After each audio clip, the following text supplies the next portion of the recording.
here we are। एकदम मुद्दे पे आते हैं सीधे, और मुद्दे पे आते हैं नया चैप्टर, नया दिन, नया वीक, नया साल। तो चलिए, और इंपॉर्टेंट चैप्टर होगा केमिकल थर्मोडायनेमिक्स। हम इसको टीडी बोलेंगे, ठीक है, थर्मोडायनेमिक्स को।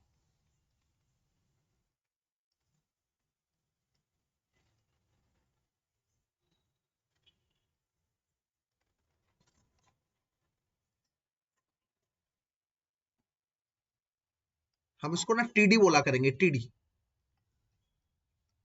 टीडी, ठीक है, थर्मोडायनेमिक्स टीडी बोला करेंगे। थर्मोडायनेमिक्स एक बड़ा चैप्टर है बेटा, बड़ी खीर है, और मैं आपको पहले ही बता चुका था कि टर्म 2 में हमारे पास ना कुछ चैप्टर्स बड़े हैं। अभी जो हमने खत्म किया चैप्टर, एक बड़ा चैप्टर था 5, 6 चैप्टर ये जो चल रहा है ये बड़ा है, 7 इक्विलिब्रियम, तीनों बड़े मोटे चैप्टर हैं इस बुक के। और फिर एक उस बुक का चैप्टर 13 हाइड्रोकार्बन। बस ये 4 चैप्टर हैं टर्म 2 में। इसके अलावा एस ब्लॉक और पी ब्लॉक पिद्दी चैप्टर है, मतलब एकदम नकली चैप्टर, बहुत आसान चैप्टर्स, कुछ नहीं है उनमें। तो अगर जिसको ये 4 चैप्टर आ गए वो टर्म 2 का राजा बन गया, इतनी बात समझ लीजिए। तो एक खत्म कर चुके हैं, दूसरा जनाब प्रोसेस में है। आइए शुरू करते हैं थर्मोडायनेमिक्स। ये थर्मोडायनेमिक्स को हम थोड़ा सा ना सेग्रीगेटेड मैनर में पढ़ेंगे, तरीके से पढ़ेंगे। और तरीका ये है कि इसके 3 पार्ट्स पढ़ेंगे, हम 3 पार्ट्स में पढ़ेंगे इसको। जिसका पहला पार्ट है पार्ट 1, वो होगा थर्मोडायनेमिक टर्म्स एंड कॉन्सेप्ट्स। एक सेकेंड,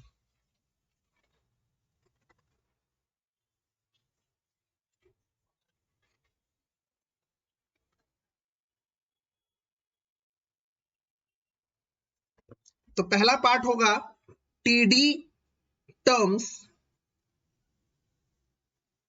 एंड कॉन्सेप्ट्स। ध्यान से पढ़ेंगे बेटा, गड़बड़ ना कर दो, ठीक है ना, क्योंकि चैप्टर थोड़ा बड़ा है ना, तो इसको हम लोग पार्ट्स को बड़ा क्लेरिफाई करके रखेंगे ताकि आप लोगों को पता चल जाए कहां पे क्या क्या हो रहा है। टीडी टर्म्स एंड कॉन्सेप्ट्स होगा part 1।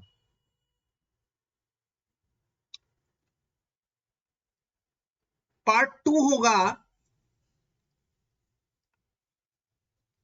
Enthalpy.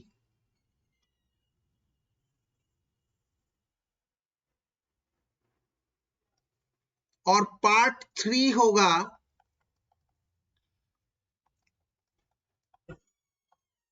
Entropy and Gibbs free energy. ये होंगे हमारे इस चैप्टर के 3 पार्ट, मोटे मोटे 3 पार्ट। इस पार्ट 1 का टीडी टर्म्स एंड कॉन्सेप्ट्स के फिर से कुछ सब पार्ट्स हैं। इसको पार्ट ऐसे बोलो, ए बी पार्ट सी। क्यों? क्योंकि इसका फिर से पहला पार्ट आएगा टीडी यूनिवर्स। टीडी यूनिवर्स का मतलब थर्मोडायनेमिक यूनिवर्स। मैं ना एक पहले ही चैप्टर के ना पहले ही आप लोगों को एक इंडेक्स टाइप का देना चाहता हूं, ताकि जब भी मैं जिस भी पार्ट में हूं आपको पता रहे at the same moment of time कि हम क्या कर रहे हैं, कहीं खो ना जाए, आप अपने दिमाग में पूरा रिटेन रहे। तो इस तरह से स्ट्रैटेजी एक पहली बिल्टअप कर रहा हूं। तो पहले हम पढ़ेंगे टीडी यूनिवर्स, सबसे पहली चीज थर्मोडायनेमिक यूनिवर्स। फिर अगला होगा टीडी प्रॉपर्टीज,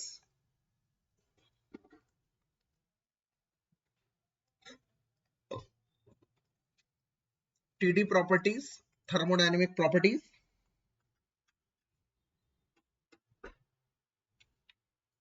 फिर होगा टीडी वेरिएबल्स, थर्मोडायनेमिक वेरिएबल्स। फिर होगा TD process, thermodynamic processes.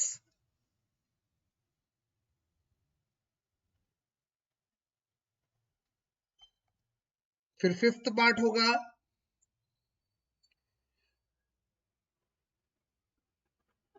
Internal energy.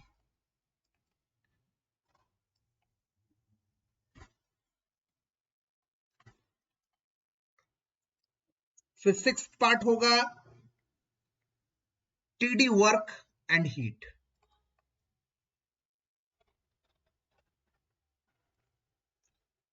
और फिर सिक्स्थ के बाद आएगा seventh part zeroth law of TD, मतलब थर्मोडायनेमिक्स का जीरोथ लॉ। और एट्थ पार्ट जिसके साथ हम लोग इसको खत्म करेंगे वो होगा फर्स्ट लॉ ऑफ टीडी। बेटा मेरा ऑडियो वीडियो क्लियर है ना? एक बार चेक कर दीजिए, नोट कर दीजिए। Okay okay. Entropy and Gibbs free energy, थोड़ी नई चीजें है ना यार, अभी क्या है ना, अजीब अजीब लगेगा। एक बार इसी को पढ़ लेंगे ना तो अभी ये नए नए साइंटिस्टों के नाम है, और यहाँ पर जितने भी साइंटिस्ट होंगे ना वो सारे फिजिस्ट हैं, कोई भी केमिस्ट नहीं है।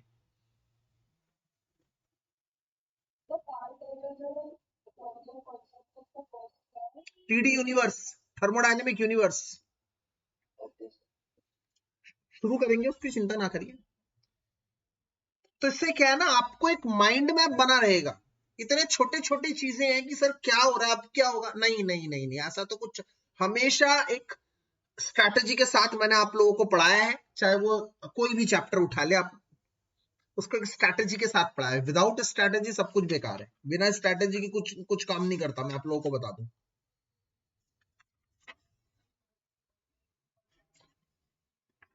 अच्छा, अब आप बताएंगे कि एंथैल्पी में क्या होगा सर? एंथैल्पी में, enthalpy, types of enthalpy, Hess's law of summation of heat, ये वाले फैक्टर्स होंगे।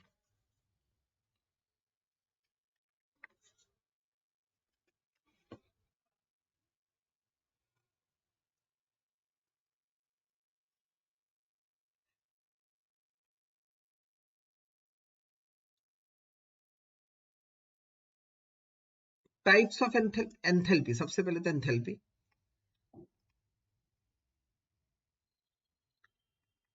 फिर उसके बाद उसका टाइप्स, फिर उसके बाद Hess's law of, Hess law of summation of heat, और फिर उसकी एप्लीकेशन, हेस लॉ की एप्लीकेशन, जिसमें आएगा बॉर्न हेबर साइकिल। वैसे तो इसमें हीट कैपेसिटी भी है, बट हीट कैपेसिटी रिड्यूस हो गई है सिलेबस से। हीट कैपेसिटी और बॉम्ब कैलोरीमीटर कट गए हैं सिलेबस से कोविड के चलते। इसमें क्या है, एंड लिमिटेशन से शुरू करेंगे, limitation of first law. First law की क्या कमी थी वहां से शुरू करेंगे। स्पॉन्टेनिटी बताएंगे, और सेकेंड लॉ बताएंगे, second law of thermodynamics, second law of TD. फिर third law of TD, third law thermodynamics. तो टोटल 4 लॉ हो गए, zeroth law, first law, second law, third law.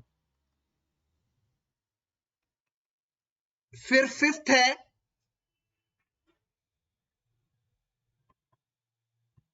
Spontaneity के बाद फिफ्थ है एंट्रोपी, स्पॉन्टेनिटी एंड एंट्रोपी यही बता देंगे हम। और फिफ्थ रहेगा गिब्स फ्री एनर्जी।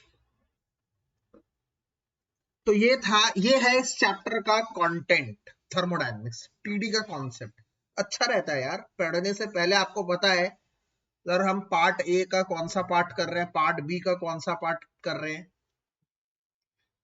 इसमें कितने पार्ट है, क्या है इस चैप्टर का कंटेंट, हमेशा इसलिए तो हम लोग इंडेक्स रखते हैं बुक्स के आगे. It is always it is always good to have such kind of descriptive index. ऐसा तो किसी किताब में नहीं दिया होता. तो आइए शुरू करते हैं terms, TD terms and concept से. पार्ट सी में क्या लिखा है बेटा बताइए. गिब्स. तो तुम्हें ये दिक्कत दे रहा है तुम्हें, ये मेरी राइटिंग भी ना थोड़ी बेकार हो रही है. Gibbs.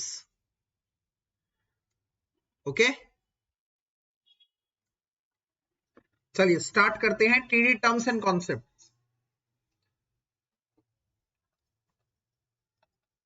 Part A, TD terms and concepts. Gives free energy Babu, free free free free free. बड़ा कमाल का टॉपिक है ये, गिव्स फ्री एनर्जी. नाम तो उसका फ्री है बट यही यूजफुल है. चलो जब पढ़ाएंगे, बड़ा मजेदार चैप्टर है ये, बहुत मजेदार चैप्टर. ये टीडी टर्म्स एंड कॉन्सेप्ट से शुरू करते हैं.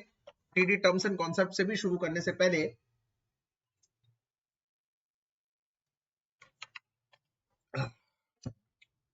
क्या कहता है ये शब्द थर्मोडायनेमिक्स.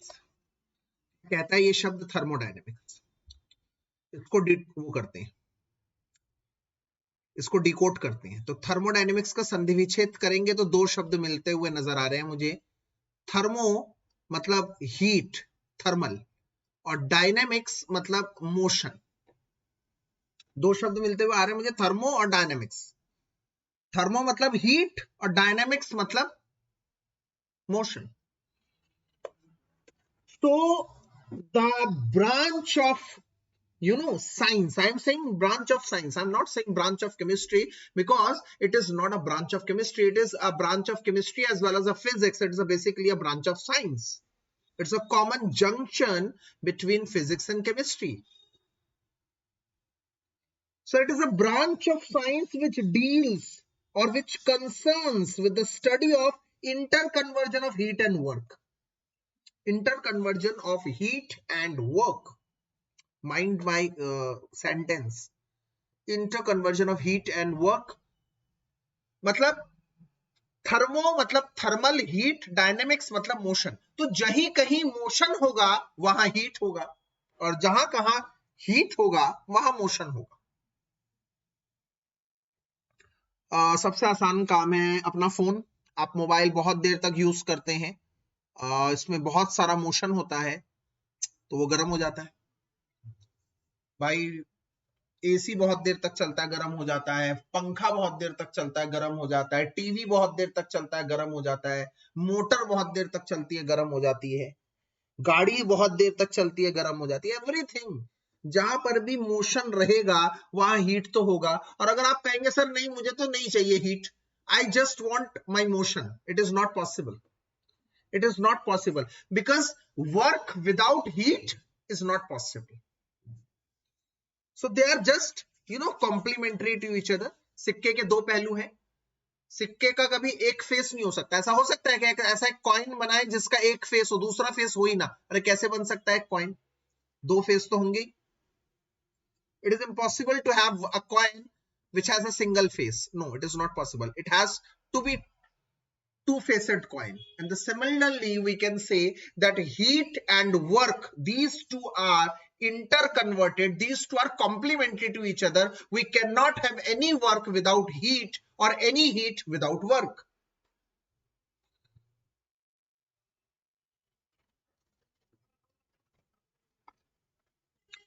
ये यहीं से जय घोष करते हैं.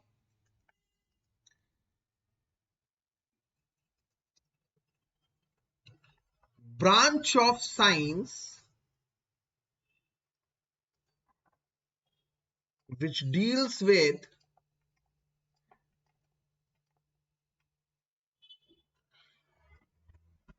the interconversion of heat and work. The interconversion of heat and work.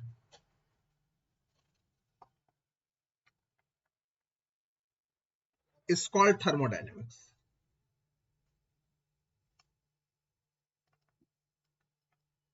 इसे कहते हैं थर्मोडायनेमिक्स. इसका फर्स्ट पार्ट है टीडी यूनिवर्स, थर्मोडायनेमिक यूनिवर्स.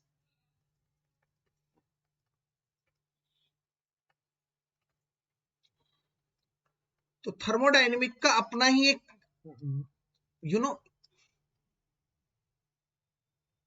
ब्रह्मांड है, अपना ही यूनिवर्स है. थर्मोडायनेमिक मानता है कि दो ही चीजें काम करती है. ध्यान से सुनते रहिएगा, बस एक बार बोल दीजिएगा मेरा ऑडियो वीडियो कनेक्ट है ना, करेक्ट है ना?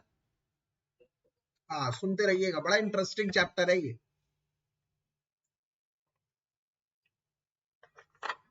और आप लोगों को बता दूं, ये जो चैप्टर्स है ना, पिछला चैप्टर गया, ये वाला चैप्टर है, ये ना बहुत अच्छा एक ब्लेंड है थियोरी और न्यूमेरिकल का. आपने पीछे वाला चैप्टर भी देखा, थ्योरी भी बहुत अच्छी थी, न्यूमेरिकल्स भी बहुत अच्छे थे.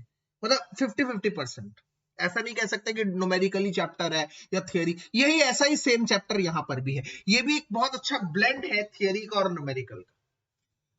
तो टीडी यूनिवर्स क्या कहता है जनाब? तो टीडी यूनिवर्स ये कहता है कि थर्मोडायनेमिक यूनिवर्स में सिर्फ हम दो चीजों को लेकर कंसर्न है.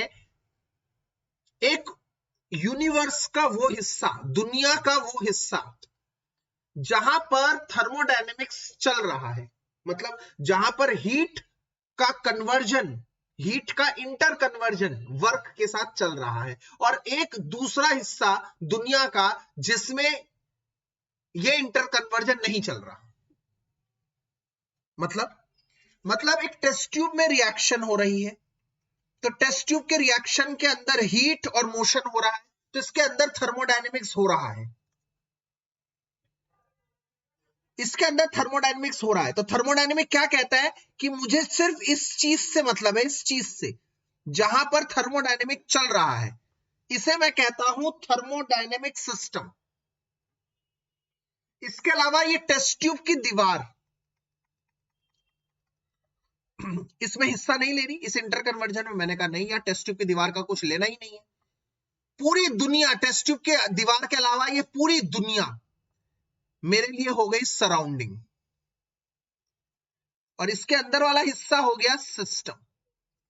इसका मतलब थर्मोडायनेमिक ये कहता है कि पूरे यूनिवर्स को अपने दो भागों में बांट दिया. एक जहां पर इंटर कन्वर्जन हीट और मोशन का चल रहा है, वो मेरे लिए सिस्टम है, मेरे लिए सिर्फ वो मायने रखता है. Everything else other than system is surrounding. मेरे लिए उसके अलावा हर एक चीज सराउंडिंग है.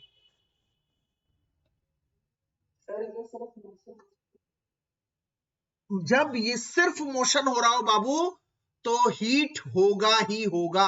A motion without heat is impossible, is not defined. A motion without heat is not defined. It is not possible to have any motion without heat. It is also not possible. It is also not possible to have heat alone. There will be motion. मुझे कोई भी example दे दो. I'm open. I'm open. आपको लगता है sir यहां पे normal camp fire जल रही है? बहुत बढ़िया बात. तो नॉर्मल कैंप फायर जल रही है, तो जब कैंप फायर जल रही है तो लकड़ी जल रही है, तो लकड़ी का जलना एक मोशन है. लकड़ी का जलना, तभी हीट आ रही है. मोशन हो रहा है, वर्क डन हो रहा है, वहां पर वर्क डन हो रहा है. लकड़ी जल रही है, वर्क डन हो रहा है, वर्क डन हो रहा है, तभी तो हीट मिल रही है. And work done is what? Work done is motion. I'm still open. Anybody else wants to have any other example?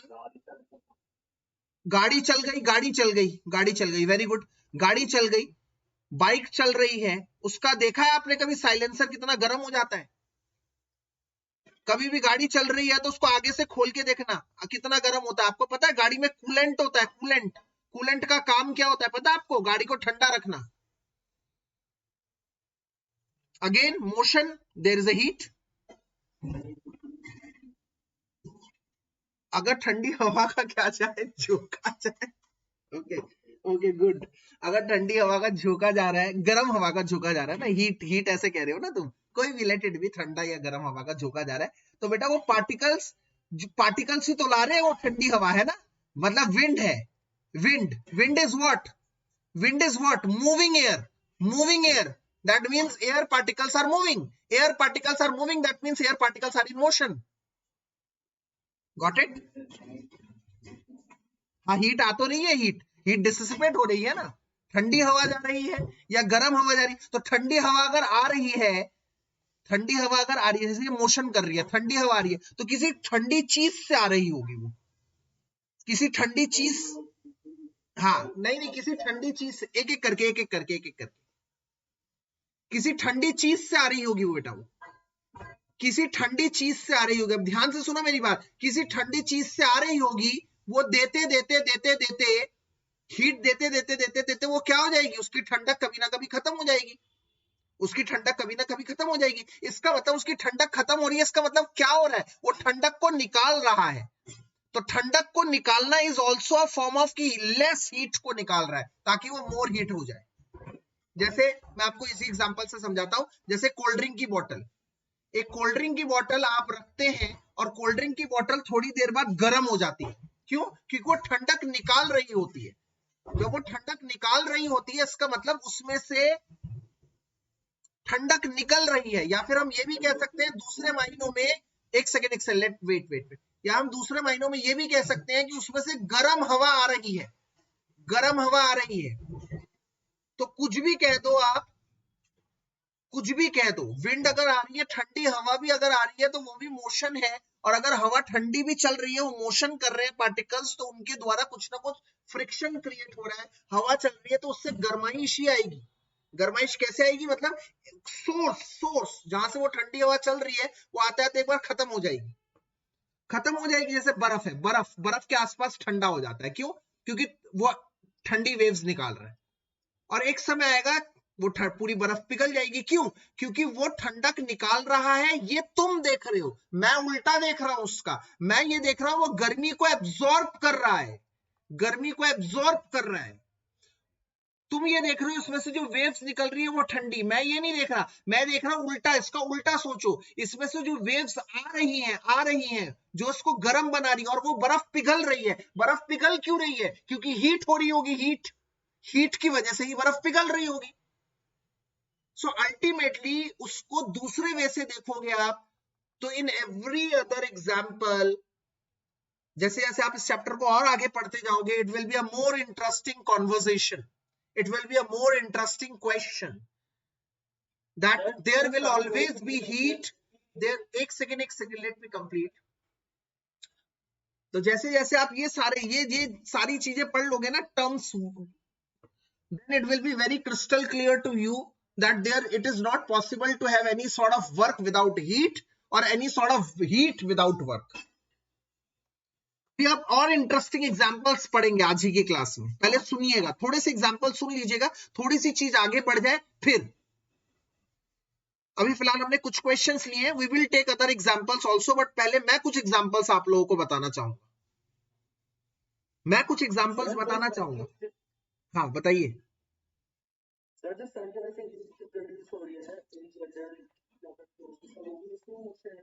Yes yes yes yes, अब सन हीट दे रहा है। सन कैसे हीट दे रहा है? क्योंकि उसमें हीलियम रिएक्ट कर कर कार्बन बन रहा है। सो अगेन हीलियम रिएक्ट कर कर कार्बन बन रहा है, तो हीलियम आपस में टकरा रहे हैं, हीलियम आपस में टकरा रही है, तो टकरा रही है तो देयर इज मोशन ना। सो अल्टीमेटली आप कुछ और एग्जांपल सुनिएगा, अभी थोड़ा सा और सुनिएगा examples, then it will be more clear to you. So ultimately thermodynamic ये मानता है कि यूनिवर्स दो भागों में बटा हुआ है। जैसे मेरा फोन यूज करते करते बहुत गर्म हो गया, तो मेरे फोन के अंदर की सारी सामग्री जिसमें केमिकल रिएक्शन हो रही है, इसका मतलब मोशन हो रहा है, और मोशन होकर मुझे क्या मिल रहा है? मुझे इलेक्ट्रिसिटी मिल रही है, और उसमें हीट जनरेट हो रहा है, मोशन हो रहा है और हीट जनरेट हो रहा है। तो उसके अंदर का हिस्सा मेरे लिए सिस्टम है, और बाकी सब चीज मेरे लिए क्या होगी? सराउंडिंग। तो इसका मतलब thermodynamics is very clear that the whole universe is divided into two parts only. One, the region into which the interconversion of heat and motion takes place, that will be considered as TD system. Everything else than TD system is considered as TD surrounding. अब कई जगह ध्यान से सुनना, कई जगह TD system और surrounding, बेटा मेरी आवाज आ रही है क्या आप लोगों को? ठीक है, एक्चुअली पता है कि आज ना थोड़ा इंटरनेट इश्यू हो सकता है, तुम्हें दूर से गए आज थोड़ा इंटरनेट इश्यू हो सकता है, तो ध्यान से, अगर मेरी आवाज आ नहीं रही हो ना 2 मिनट के अंदर, तो मुझे फटाफट से व्हाट्सएप कर देना, ठीक है ना?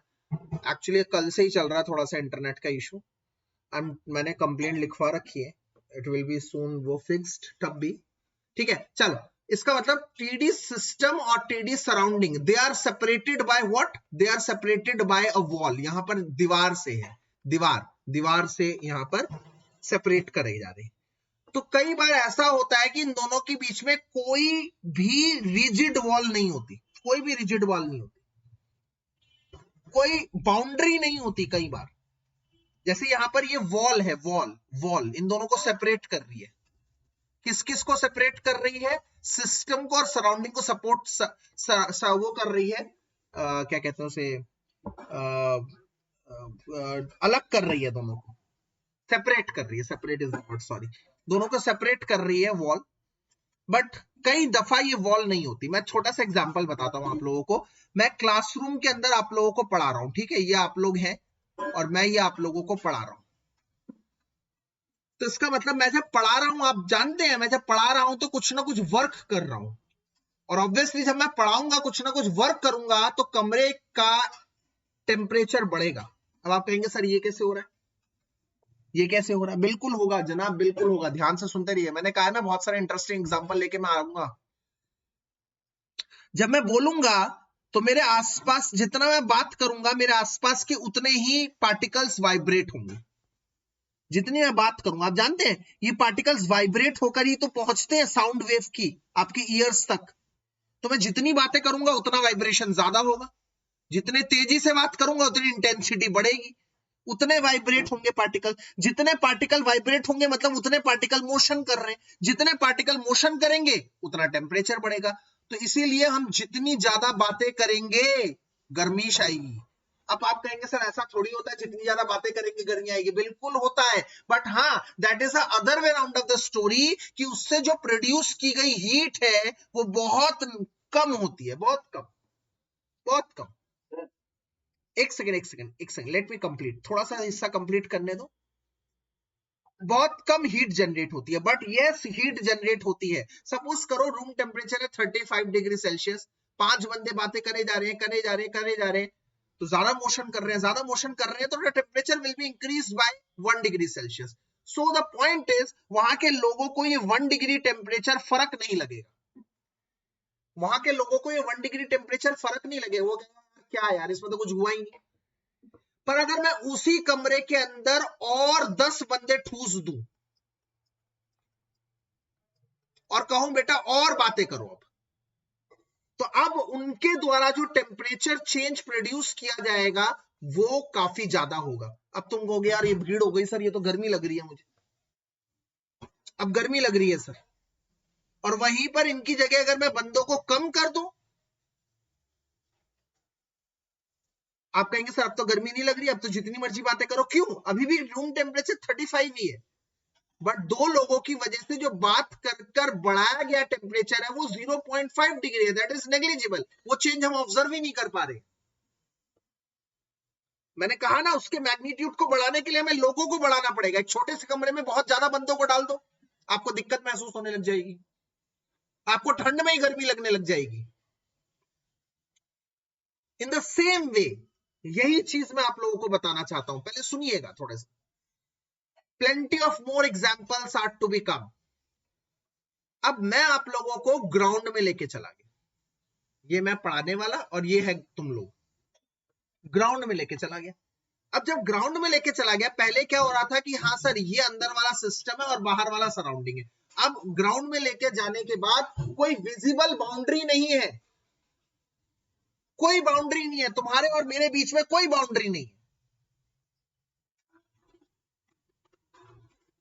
बट थर्मोडायनेमिक ये कहता है एक बाउंड्री होगी, वो इमेजिनरी बाउंड्री होगी, मतलब जहां तक मेरा वर्क डन और हीट का इंटर कन्वर्जन हो रहा है वो हमारा सिस्टम है, बट उसके अलावा बाकी चीज सराउंडिंग है। बट इस केस में सिस्टम और सराउंडिंग को सेपरेट नहीं कर रहा रियल वॉल। तो इसका मतलब सिंपल सी बात, दोबारा एक बार फाइनल अक्षरों में कहूंगा और आप लोग बहुत ध्यान से सुनेंगे कि थर्मोडायनेमिक कहता है कि पूरा यूनिवर्स दो भागों में बटा हुआ है। एक वो जहां पर inter conversion of heat and work चल रहा है,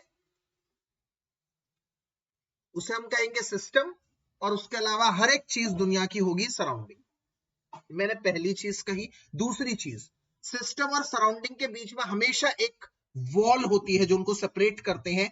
कई दफा ये वॉल रियल होती है, कई दफा ये वॉल इमेजिनरी होती है। ये वॉल भी कुछ तरह के होते हैं। कैसे तरह के होते हैं वॉल्स भी? तीन तरह के होते हैं ये वॉल्स।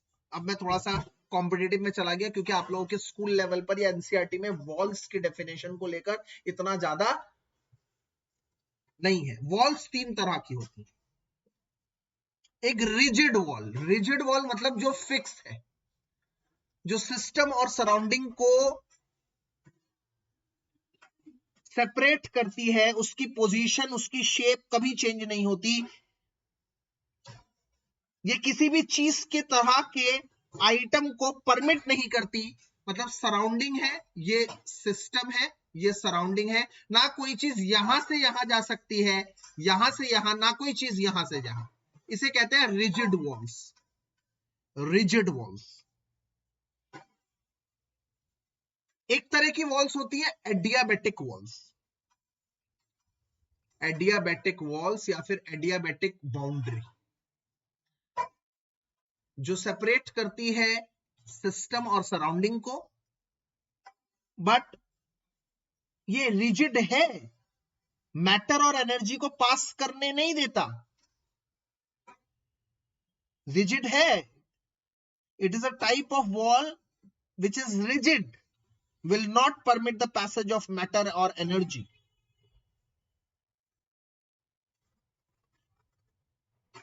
But ये रिजिड से कैसे डिफरेंस है? ये रिजिड से कैसे डिफरेंस है? ये रिजिड से ऐसे डिफरेंस है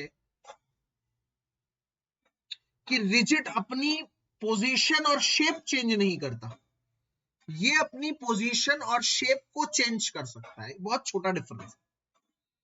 मतलब अगर ये रिजिड है तो ऐसा रहेगा, पर अगर ये एडियाबैटिक है तो अपने शेप को चेंज कर सकता, शेप को चेंज कर सकता। तो कई दफा आप पाएंगे कि कई बुक्स में तो एडियाबेटिक और रिजिड एक ही लिखा हुआ है, और इनका कहना भी सही है, कोई अलग नहीं है। बस एक छोटा सा अंतर है कि वो शेप को अपनी चेंज नहीं कर सकता, पोजीशन को अपनी चेंज नहीं कर सकता, छोटा सा डिफरेंस। पर जो तीसरा है वो अलग है थोड़ा सा, वो है डायाथर्मिक वॉल, डायाथर्मिक वॉल या फिर डायाथर्मिक बाउंड्री। डाई मतलब दोनों तरफ से, तो ये वो वॉल है, रिजिड, रिजिड तो है, which does not permit the passage of matter but allow the passage of energy. Matter तो नहीं जा सकता बट एनर्जी जा सकती है, एनर्जी जा सकती है। कैसे? जैसे कोल्ड ड्रिंक की बोतल, कोल्ड ड्रिंक की बोतल ठंड में, ठंडी तुम चिल्ड लाए, कुछ देर बाद क्या हो गया? गर्म हो गया। बट कोल्ड ड्रिंक कम नहीं हुई, कोल्ड ड्रिंक एग्जैक्टली उतनी ही रही। तो इसका मतलब उसकी वॉल्स डायथर्मिक वॉल्स है, मतलब वहां से एनर्जी ट्रांसफर कर गई, बाहर की गर्माइश अंदर आ गई। जैसे एक कप ऑफ टी को तुम ऊपर से ढक दो तो अंदर चाय होगी, चाय थोड़ी देर बाद क्या हो जाएगी? ठंडी, क्योंकि वहां केस में हीट बाहर निकल जाएगी, बट चाय कम नहीं होगी। उनको कहते हैं डायथर्मिक वॉल, जिससे अलाउ होता है हीट का पैसेज, मैटर पैसेज नहीं होता।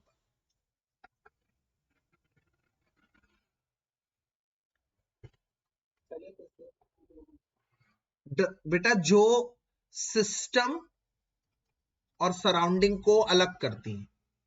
ओके, यस, जैसे एक टेस्ट ट्यूब में कन्वर्जन हो रहा है वो सिस्टम, और उसके अलावा बाहर जो है वो सराउंडिंग, तो इनको सेपरेट करने के लिए दीवारें खड़ी की गई। जैसे चाय सुनो मेरी बात, चाय को आप आम कप में रख देते हैं, चाय को थर्मोफ्लास्क में रख देते हैं। तो जब थर्मोफ्लास्क में रख देते हैं तो थर्मोफ्लास्क की दीवारें पता है क्या होती हैं? गर्माइश को बाहर नहीं जाने देती। तो उस केस में चाय ना तो कम होती है ना चाय ठंडी होती है। नॉर्मल में रख दोगे नॉर्मल में रख दोगे तो चाय ठंडी हो जाएगी। तो यहां पर चाय की दीवार क्या हो गई? डायाथर्मिक। हाँ, एक सेकेंड, इसे कहते हैं एडियाबेटिक। हाँ बेटा बताइए। लिखवा रहा हूं, एक सेकंड, आप लोगों को पता लग जाएगा अभी, एक सेकंड। हाँ जी बेटा बताइए। मैंने बेटा एक बार भी नहीं कहा ओपन में रखेंगे, हर बार मैंने ऊपर एक ढक्कन बनाया चाय के। आपने सुना नहीं? मैंने हर बार चाय को ढक के रखा है, ऊपर हमेशा एक ढक्कन बनाया। यार इतनी मेहनत कर रहा हूं, तुम देख नहीं रहे? ढका हुआ है मैंने ऊपर, देखो। Does not allows the passage of matter और energy.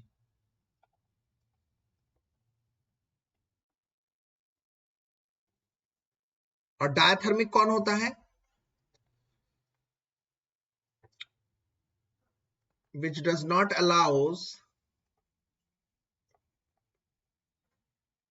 The passage of matter but heat passes। Phone করে দাও একটা। হুম, फोन करो फोन।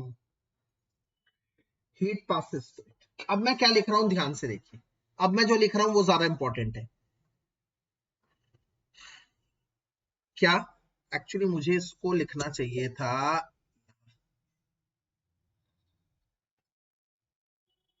एक सेकंड जरा रुकिए आप, इसमें मुझे इंसर्ट नहीं, होम पे जाना है, और एक सेकंड जरा रुकिए।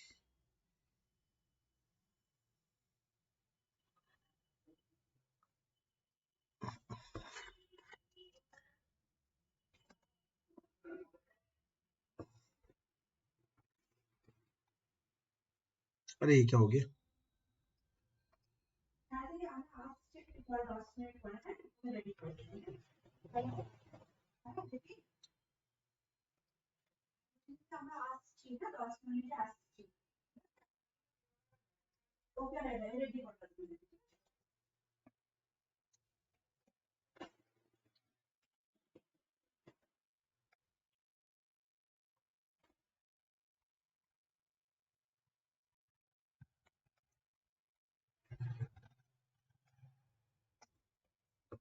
ठीक है, तो पहले टीडी यूनिवर्स के बारे में लिखना था मुझे।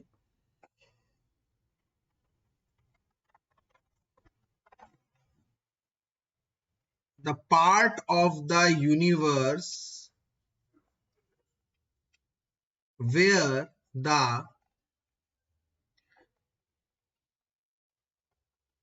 interconversion of heat and work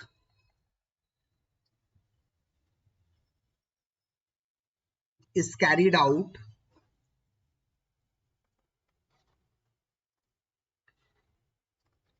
is known as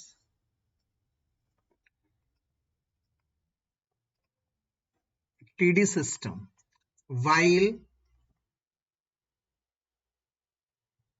everything else is considered as TD surrounding.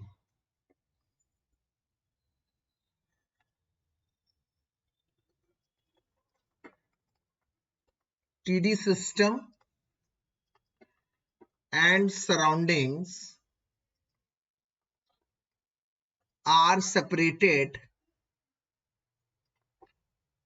by a boundary. which may be real or imaginary,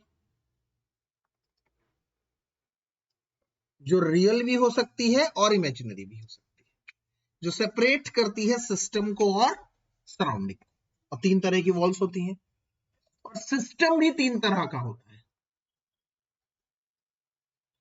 TD system भी 3 तरह का होता है। अब सुनिए 3 तरह का कौन से का। एक ओपन सिस्टम। बेटा मेरी वॉइस ब्रेक हो रही है क्या? अच्छा अच्छा अच्छा, एक बार चलो मैं देखता हूं। ओपन सिस्टम, क्लोज्ड सिस्टम और आइसोलेटेड सिस्टम। अब ध्यान से देखो तीनों सिस्टम को। अब वो एग्जांपल लीजिए, मैंने एक चाय ली है और एक बार चाय ली है और उसको ढक दिया है ऊपर से, और एक बार उसी चाय को मैंने एक फ्लास्क में रखा है जिसकी दीवारें पूरी तरह से एडियाबेटिक है, जो हीट को अलाउ नहीं करती जाने से। ठीक है, अब ध्यान से समझिएगा, इसमें से चाय ठंडी होगी, बिल्कुल ठंडी होगी, और इवेपोरेट भी हो जाएगी, कुछ कम भी हो जाएगी चाय। इसका मतलब इस केस में मैटर भी, ये सिस्टम है, अंदर का सिस्टम है, और ये है सराउंडिंग। तो सिस्टम से सराउंडिंग मैटर भी ट्रांसफर हो रहा है, मैटर अमाउंट, चाय कम भी हो रही है क्योंकि इवेपोरेट हो रहा है, और साथ के साथ चाय ठंडी भी हो रही है, हीट भी जा रहा है। तो ऐसे सिस्टम को ओपन सिस्टम कहते हैं, which allows the passage of matter as well as heat, which allows the passage of matter as well as heat from system to surrounding और वाइस वर्सा, उल्टा भी हो सकता है, सराउंडिंग से सिस्टम जाता है। क्लोज सिस्टम कौन सा है? ध्यान से देखिए, दूसरे वाला, जिसमें अंदर चाय है, चाय ठंडी हो जाएगी बट चाय इवेपोरेट होकर वापस गिर के कंडेंस हो जाएगी, मतलब मैटर नहीं जा रहा, अमाउंट चाय का कम नहीं हो रहा, बट चाय ठंडी जरूर होगी। Only the heat is transferable from system to surrounding और वाइस वर्सा। और इधर क्या होगा आइसोलेटेड में? जब सिस्टम को हमने सराउंडिंग से आइसोथर्मल वॉल्स, इन दोनों केस में क्या होगा, इन दोनों केस में डाइथर्मिक वॉल्स थी, डाइथर्मिक वॉल्स, और इसमें एडियाबेटिक वॉल्स। तो जब जब एडियाबेटिक वॉल्स होगा, वो आइसोलेटेड सिस्टम होगा, तो ना तो चाय ठंडी होगी ना चाय गर्म होगी। बट हाँ, कोई भी सिस्टम पूरी तरह से आइसोलेटेड नहीं होता, क्योंकि कोई भी दीवार पूरी तरह से एडियाबेटिक नहीं होती। तो चाय ऐसा नहीं है कि अनंत काल तक ठंडी नहीं होगी ठंडी, बट काफी समय तक आप उसके गर्माइश को कंट्रोल रख सकते हैं, गर्माइश को बाहर जाने से रोक सकते हैं। तो neither the heat nor the matter are exchangeable from system to surrounding। तो इसका मतलब एक आम बच्चा तो जानता है इसे, पर एक स्मार्ट बच्चा, मैंने आप लोगों को एक एक्स्ट्रा एज दिया है, क्या ये बताया है कि ओपन सिस्टम और क्लोज सिस्टम में डायथर्मिक वॉल्स होती हैं और आइसोलेटेड सिस्टम में एडियाबेटिक वॉल्स होती हैं। ये आप लोगों को एक एक्स्ट्रा एज मिला है बाकी के मुकाबले। यहां तक में कुछ पूछना है आप लोगों को? Anybody wants to ask anything? हाँ जी बेटा बताएं।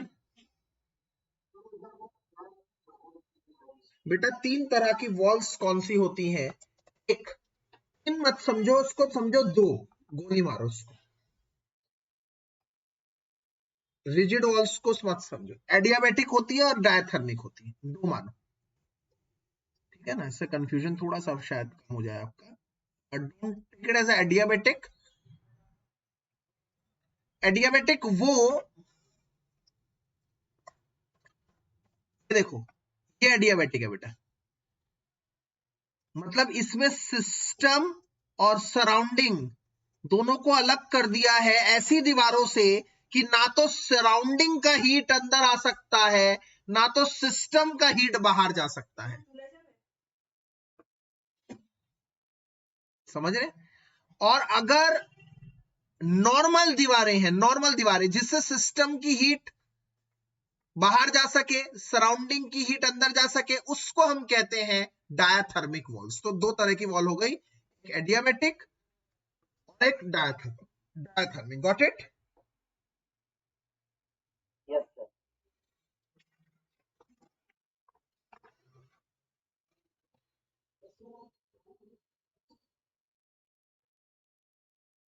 नहीं नहीं नहीं नहीं, डायाथर्मिक वॉल्स में कुछ होता नहीं है। आपका सवाल ये पूछना चाहिए था सर एडियाबेटिक में क्या होता है ना, कि वो हीट को रोक दे।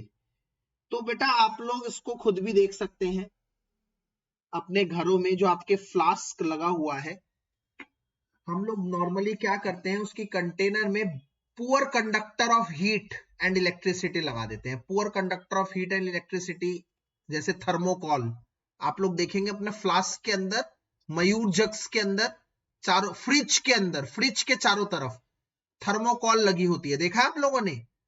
वो thermocol is a poor conductor of electricity. Poor conductor मतलब वो हीट को अलाउ नहीं करता, एब्जॉर्ब नहीं करता पास ऑन करने के लिए। तो इसका मतलब अगर हमने दीवारों को पुअर कंडक्टर बना दिया, अगर गुड कंडक्टर बना दिया तो वो तभी पास कर देंगी बाहर। हमें पुअर कंडक्टर बनाना है उसको। यस बिल्कुल, आइस बॉक्स जैसे होता है, बिल्कुल सही। ठीक है, बिल्कुल। तो आज हम लोगों ने बेसिकली, आप लोगों ने देखा, एक इंट्रोडक्शन फेज लिया हम लोगों ने थर्मोडायनेमिक्स का, और जिसमें हमने मेन ये पढ़ा कि क्या पढ़ना है। एक बार ये क्लैरिटी आ जाए क्या पढ़ना है, then it will be more easy. और हमने इसका पहला पार्ट टीडी यूनिवर्स भी कर लिया, जिसमें हमने देखा कि it is divided into 2 parts. तो ये हम लोग इतना ही रहने देंगे आज के लिए। That's it for today. God bless everyone. आप लोग ध्यान रखिएगा, अपनी सेफ्टी रखिएगा। और दूसरी बात, थर्सडे वाली क्लास तक, सैटरडे वाली क्लास तक जो मैंने असाइनमेंट दी और एनसीईआरटी के ज्यादा से ज्यादा स्टेट्स ऑफ मैटर के न्यूमेरिकल कोशिश करिएगा, क्योंकि हम संडे को एक टेस्ट लेंगे। लास्ट संडे तो हुआ नहीं न्यू ईयर ईव के चक्कर में। Next Sunday definitely we are going to have a test. Saturday we are going to have a doubt session regarding all the numericals of chapter 5 or any other thing. Sunday we will have a test. ठीक है, तो that's it for today everyone. God bless, take care, bye. Okay बेटा, क्या होगा? States of matter का बेटा, states of matter का।